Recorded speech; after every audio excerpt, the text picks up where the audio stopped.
Berjumpa kembali di channel Fortinice. Saudara-saudara,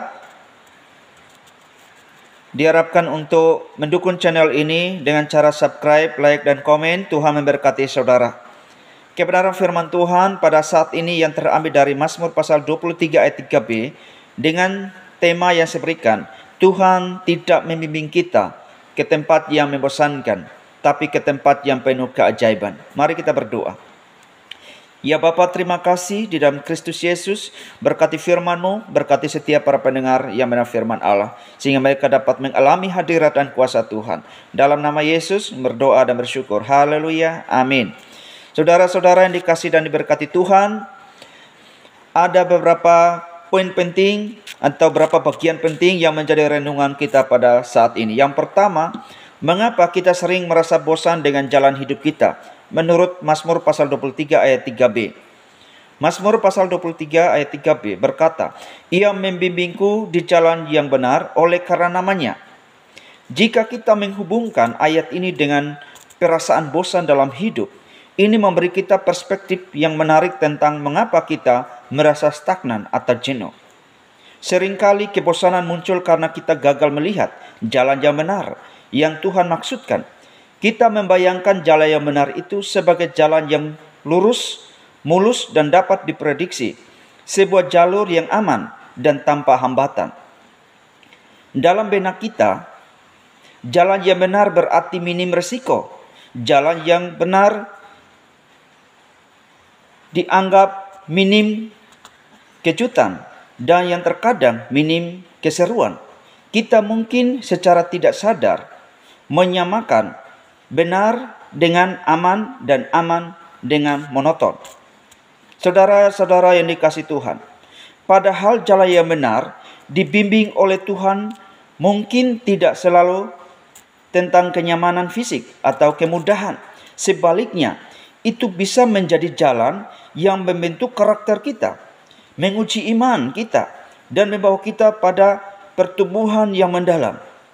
Jalan yang benar bisa saja melibatkan tantangan, perubahan tak terduga, atau bahkan momen-momen yang terasa tidak nyaman. Namun justru dalam perjalanan ini, kita menemukan kekuatan baru, hikmat dan pemahaman yang lebih mendalam tentang diri kita dan Tuhan. Saudara-saudara yang dikasihi dan diberkati oleh Tuhan Yesus Kristus, kita bisa merasa bosan karena kita berpegang pada definisi kita sendiri tentang jalan yang benar, yang mungkin terlalu sempit, terlalu statis, atau terlalu berpusat pada kenyamanan pribadi. Ketika hidup tidak sesuai dengan skenario kita yang aman dan damai, kita cenderung merasa frustrasi atau bosan daripada melihatnya sebagai bagian dari bimbingan ilahi yang lebih besar dan dinamis. Selain itu, kita mungkin lupa bahwa Tuhan membimbing kita oleh karena namanya. Ini berarti bimbingannya selalu bertujuan untuk kemuliaannya dan kebaikan kita yang sejati. Namanya melambangkan kasih-Nya, kuasa-Nya, dan hikmat-Nya yang tak terbatas. Jika kita merasa bosan, mungkin kita belum sepenuhnya mencapai bahwa jalan yang Tuhan pilihkan untuk kita dengan segala belokan dan tanjakannya adalah yang terbaik untuk kita dan akan membawa kita pada penggenapan tujuannya dalam hidup kita. Saudara-saudara yang terkasih dan diberkati Tuhan, jadi ketika kita merasa bosan dengan jalan hidup, mungkin ini saatnya untuk yang pertama, mempertanyakan definisi kita tentang jalan yang benar. Apakah kita terlalu terpaku pada kenyamanan dan rutinitas? Yang kedua, melihat lebih dalam pada tujuan Tuhan, apa yang Tuhan ingin kita pelajari atau dalami melalui situasi ini. Yang ketiga, mempercayakan diri sepenuhnya pada bimbingannya, bahkan ketika jalan terasa tidak familiar atau menantang. Saudara-saudara yang terkasih di dalam Kristus Tuhan, mungkin kebosanan itu adalah undangan dari Tuhan untuk membuka mata kita pada keajaiban dan pertumbuhan yang ada di sepanjang jalan yang benar yang sedang Tuhan tunjukkan kepada kita. Saudara-saudara yang terkasih dan diberkati oleh Tuhan Yesus Kristus, Bagian yang kedua, mengapa Tuhan tidak membimbing kita ke tempat yang membosankan? Yang pertama, karena Tuhan ingin kita mengalami keajaiban dan mujizat di dalam hidup. Di dalam Yeremia pasal 29 ayat 11, menginspirasi keyakinan bahwa Tuhan memiliki rencana yang baik untuk kita. Bahkan di tengah kesulitan, dalam banyak kasus, terwujudnya rencana baik itu berarti mengalami intervensi Tuhan yang luar biasa. Apa yang kita sebut sebagai keajaiban dan mujizat yang membawa kita dari keputusasaan menuju harapan dan dari kerusakan menuju pemulihan. Ayat ini adalah fondasi kuat bagi iman bahwa Tuhan sanggup melakukan hal-hal yang mustahil bagi kita demi kebaikan dan kemuliaan Tuhan. Saudara yang terkasih, mengapa Tuhan tidak membimbing kita ke tempat yang membosankan? Hal yang kedua, karena Tuhan ingin kita mengenal kasih-Nya dan kuasa-Nya yang lebih mendalam. Di dalam Yohanes pasal 10 ayat yang ke-10 adalah manifesto Tuhan tentang sebuah kehidupan yang superlatif, di mana kasih Tuhan tidak hanya menyembuhkan luka, tetapi memenuhi jiwa, dan kuasa Tuhan tidak hanya melindungi, tetapi memberdayakan kita untuk menjalani hidup yang benar-benar berlimpah, melampaui batas-batas duniawi dan tipuan musuh. Iman bahwa bersama Tuhan kita selalu berada di sisi pemenang dalam perjuangan untuk hidup bermakna dan penuh tujuan. Saudara-saudara yang terkasih dan diberkati oleh Tuhan Yesus Kristus. Yang ketiga, karena Tuhan ingin kita menjadi saksi keajaibannya bagi orang lain. Di dalam Matius pasal 5 ayat 16. Jadi Matius pasal 5 ayat 16 adalah sebuah panggilan mulia untuk menghidupi dan membagikan keajaiban Tuhan secara nyata di hadapan dunia. Tuhan ingin kita tidak menyimpan terangnya untuk diri sendiri, tetapi membiarkan bersinar melalui perbuatan baik yang mencerminkan kasih dan kuasa ilahi-Nya. Ini berarti setiap tindakan kasih, setiap kata pengampunan, setiap sikap rendah hati, dan setiap kemenangan atas dosa adalah kesaksian hidup tentang keajaiban, pembaharuan, dan kehadiran Tuhan. Saudara-saudara yang dikasihi dan berkati Tuhan, dengan demikian hidup kita ini menjadi sebuah pameran berjalan dari kemuliaan Tuhan, menginspirasi orang lain untuk tidak hanya mengagumi apa yang mereka lihat, tetapi juga mencari dan memuliakan Bapa yang adalah sumber segala keajaiban. Tuhan ingin kita menjadi cermin yang memantulkan kemuliaan-Nya, sebuah mercusuar harapannya menunjukkan jalan kembali kepada Tuhan melalui kesaksian hidup yang penuh kuasa. Saudara-saudara yang dikasihi dan diberkati oleh Tuhan Yesus Kristus, bagian yang ketiga adalah contoh keajaiban Tuhan dalam Alkitab. Yang pertama, Musa dan Laut Merah. Di dalam Keluaran pasal 14 ayat 13 sampai 31. Kisah Musa dan Laut Merah dari Keluaran pasal 14 ayat 13 sampai 31 adalah manifestasi epik dari kuasa tak terbatas Tuhan yang mampu membelah apa yang mustahil demi menyelamatkan umat-Nya dan menghancurkan musuh-musuh mereka. Ini adalah pengingat abadi bahwa tidak ada situasi yang terlalu sulit atau rintangan yang terlalu besar bagi Tuhan. Keajaiban ini tidak hanya tentang deklarasi kedaulatan Tuhan yang mutlak atas alam dan segala kekuatan yang menentang rencana Tuhan. Saudara yang terkasih dan diberkati Tuhan, bagi kita ini menegaskan bahwa ketika kita terpojok di antara kesulitan dan ketidakmungkinan, Tuhan kita adalah Tuhan yang sanggup menciptakan jalan keluar, membalikan keadaan dan memperlihatkan kemuliaan-Nya dengan cara yang paling ajaib.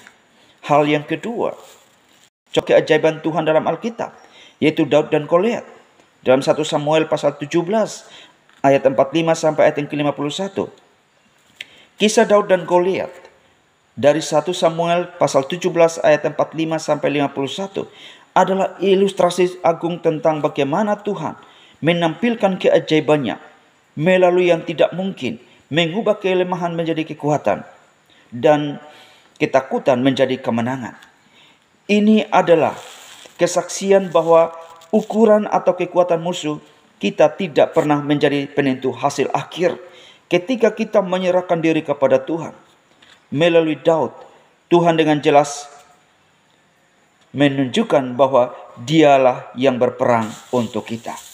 Saudara-saudara yang dikasihi dan diberkati oleh Tuhan Yesus Kristus, bahwa kuasa Tuhan jauh melampaui logika atau kekuatan manusiawi, dan bahwa tujuan akhir dari setiap keajaiban adalah untuk menyatakan kemuliaannya kepada seluruh dunia.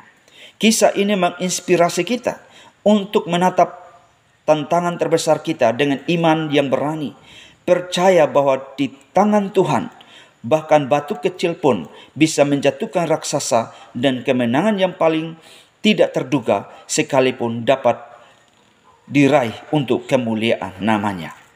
Saudara-saudara yang dikasihi Tuhan, bagian yang keempat yang menjadi renungan saat ini, bagaimana kita bisa mengalami keajaiban Tuhan dalam hidup kita. Hal yang pertama, dengan percaya dan berharap kepada Tuhan. Dalam Ibrani pasal 11 ayat yang pertama.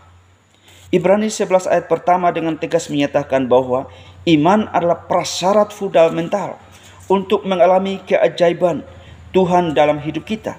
Ini bukan sekedar pemikiran positif, melainkan keyakinan yang kokoh dan berlandaskan pada janji serta karakter Tuhan yang tak berubah. Ketika kita memegang teguh iman sebagai dasar bagi harapan kita dan bukti bagi hal-hal yang belum kita lihat, kita membuka pintu bagi Tuhan untuk bekerja di luar batas-batasan pemahaman dan kemampuan kita. Sudah kasih dan diberkati oleh Tuhan Yesus Kristus. Dengan demikian iman kita menjadi jembatan antara realitas kita yang terbatas dan kuasa Tuhan yang tak terbatas, memungkinkan kita untuk menyaksikan dan mengalami intervensi Tuhan yang ajaib, mengubah yang mustahil menjadi mungkin, dan manifestasi sikap janji-janjinya dalam hidup kita demi kemuliaan namanya. Hal yang kedua, dengan taat mengikuti perintah Tuhan. Dalam Yohanes pasal 14 ayat 15. Yohanes pasal 14 ayat 15 mengajarkan bahwa ketaatan yang tulus dan berakar pada kasih kita kepada Tuhan adalah kunci esensial untuk mengalami keajaiban Tuhan dalam hidup kita ini. Ini bukan tentang mendapatkan hadiah, melainkan tentang membangun hubungan yang mendalam di mana kita menghormati Tuhan dengan mengikuti perintah-perintahnya. Dan sebagai respon, dia menyatakan dirinya dan kuasanya dengan cara-cara yang ajaib. Saudara-saudara yang dikasihi Tuhan, dengan menuruti firman-Nya, kita tidak hanya menyatakan kasih kita, tetapi juga menempatkan diri kita pada posisi yang tepat untuk menerima aliran berkat, perlindungan, dan intervensi Tuhan yang luar biasa, yang seringkali kita sebut sebagai keajaiban, sehingga namanya dimuliakan melalui hidup kita yang telah disentuh oleh kuasanya. Saudara-saudara yang dikasihi oleh Tuhan Yesus Kristus,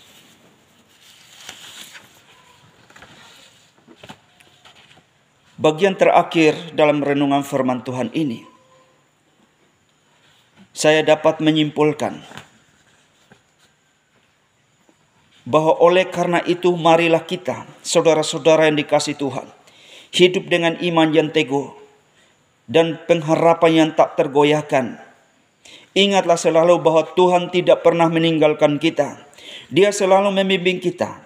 Mungkin jalan itu tidak selalu mulus, namun percayalah, Dia sedang membimbing kita menuju tempat-tempat yang penuh keajaiban, ke tempat-tempat di mana tangannya akan terlihat nyata, di mana janji-janjinya digenapi, dan di mana namanya ditinggikan melalui setiap langkah hidup kita.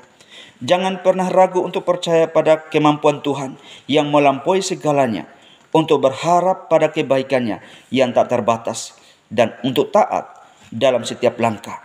Sebab di dalam Dia Hidup kita adalah sebuah perjalanan yang terus-menerus dihiasi dengan keajaiban demi keajaiban. Tuhan memberkati firman-Nya. Amin.